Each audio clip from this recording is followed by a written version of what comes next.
Hey, we're here to talk about John's Gospel today, and I have my action figure right here. Um, John's Gospel is a just such a fruitful piece of literature to look at, to read devotionally. That is for inspiration. John's Gospel is full of some of the characters that you know and love from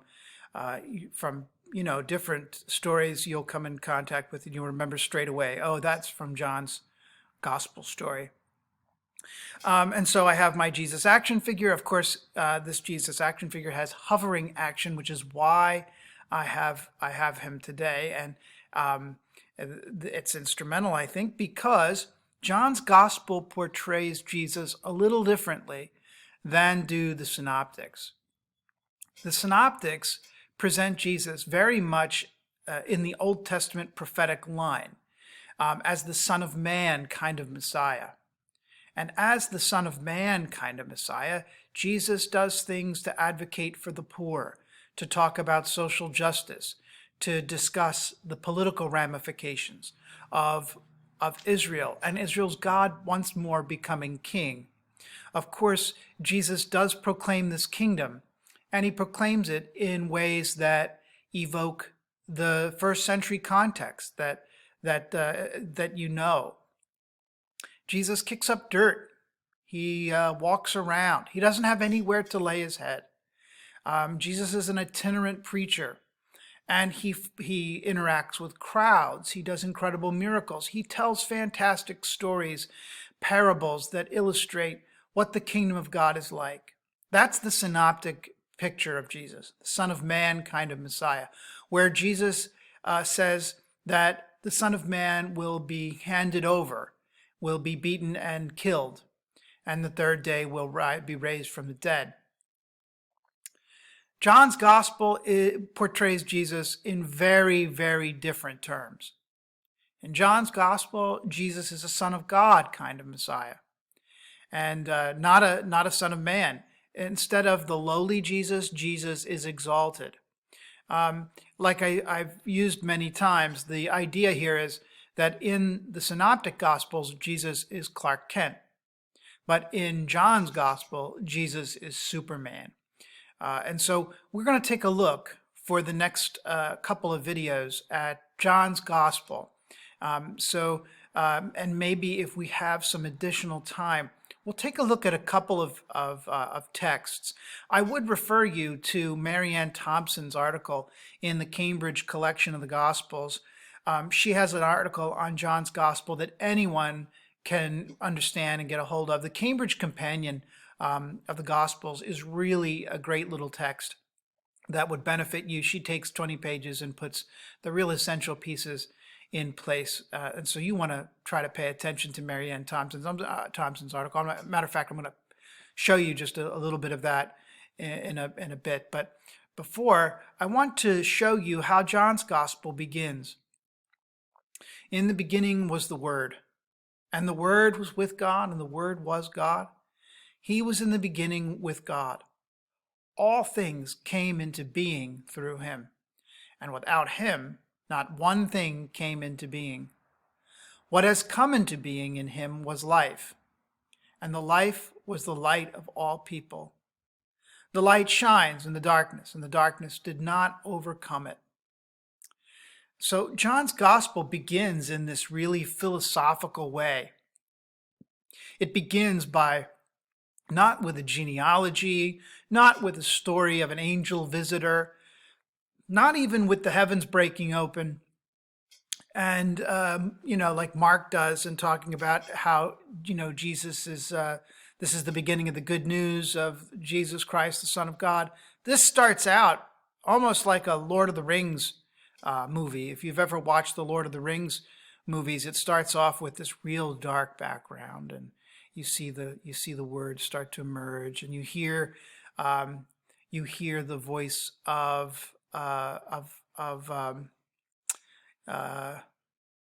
the person starts to say, there was a hobbit in the Shire, and rings for the Dark Lords, and then things begin to come to light. John's gospel takes the gospel narrative and transports it all Galadriel. That's what I'm trying to come up with the name. Transports that material all the way back to the very beginning. In a lot of ways, the Gospel of John is a commentary on Genesis. I mean, if you look at the beginning here, in the beginning was the Word was with God, the Word was God. And think about Genesis chapter 1. If you have your text, which I hope you do, Genesis 1 starts out, in the beginning, God created the heavens and the earth. And the earth was formless, shapeless, void, and the Spirit of God hovered on the waters. So you get a sense, don't you, that the Gospel of John starts off with somebody gently pulling back a curtain, but we don't see a person here. We see an abstract concept, the Word. Notice how in the text, Word is capitalized. This is because it may signify, well, first of all, here in the Gospels, it signifies Jesus himself. In the ancient world, the term word, logos, was common in philosophical circles to denote the kind of force that holds the whole universe together. That kind of logical orderliness, the thing that keeps things moving in its proper perspective and order so that the planets don't fall upon the earth, the moon stays up where it is, the sun continues to shine, the earth continues to rotate. The logos, the logic of the world was such that the person who wanted to explore the nature of the world had to get in touch with that inner logos, that inner logic for how the world works. And that's how this gospel begins. That's a very different way to begin. It certainly doesn't strike me as a very Semitic way to begin. That is, it doesn't strike me as a Palestinian Jewish way to begin. The Synoptics strike me as that kind of way to begin. Instead, we have philosophical categories. Notice the symbolism here. The Word was with God, the Word was God. So not only do we have philosophical categories, I point down here to light too, to the light and the darkness. And then the Word became flesh, the incarnatus, the incarnation of Jesus. But what does this suggest but that somehow the nature of Jesus' own nature as the Word, was pre-existent with God? That's exactly where we get the teaching that will fully develop in the councils of Nicaea and then Chalcedon, when the nature of Christ as fully God and fully human is on display. So John's gospel begins in this very auspicious way. Now, these comments come from a variety of sources. Beasley Murray's commentary is the one that I draw most of this material from. Another really good commentary on John's gospel is the 2-volume work by Raymond Brown in the Anchor Bible series. Father Brown was a devoted teacher, and anything that he's written, including the monumental The Birth of Jesus, is worth your time. Look at what Beasley Murray has to say. Everything we want to know about this book is uncertain. Everything about it that is apparently knowable is matter of dispute. There's no author, there's no date, there's no origin, there's no idea of its relation to the synoptics. There's no idea about the source material and sources. With the announcement of this logos, we are then offered an interpretation. We're offered an interpretation of Jesus' very life, even before we get any detail about it. We don't get any of the other advanced information.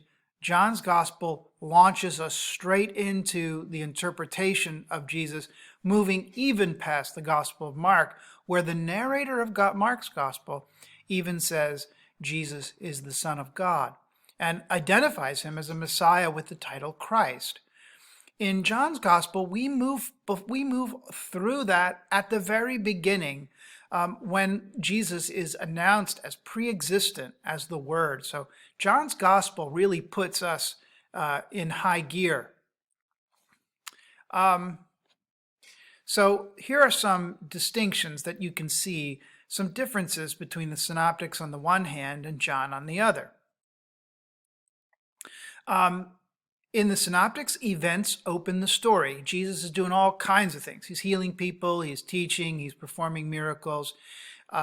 He is doing all kinds of things. In John, the first thing we have is theology, right at the beginning. In the Synoptic Gospels, Galilee is the Galilean ministry begins after John the Baptist. So right after John the Baptist, Jesus baptized in the Jordan, all of a sudden we're north and we're in Galilee. But here in John's Gospel, John the Baptist, his ministry is moving along concurrently with Jesus' ministry. And you may not think this is a very big deal, but in the Synoptics, all of the energy of the story, all of the energy of the narrative is pushing forward to Jerusalem as a climactic moment. And as I've said, when you read the Synoptic Gospels, whenever the term Jerusalem comes into mind, you should see like a little black rain cloud hovering above Jerusalem in the narrative feeling. But in John's Gospel, it's different. You have 3 different Passovers that are listed to Jesus, and that is completely plausible. The Passover, the celebration of the holy days always happened at Jerusalem. It's a puzzle as to why in the Synoptics that story doesn't get told that way. In the Synoptics, you've got parables. So there was a shepherd who had 100 sheep and one got away and got lost, and the shepherd went and found that sheep and brought him back, and there was great rejoicing.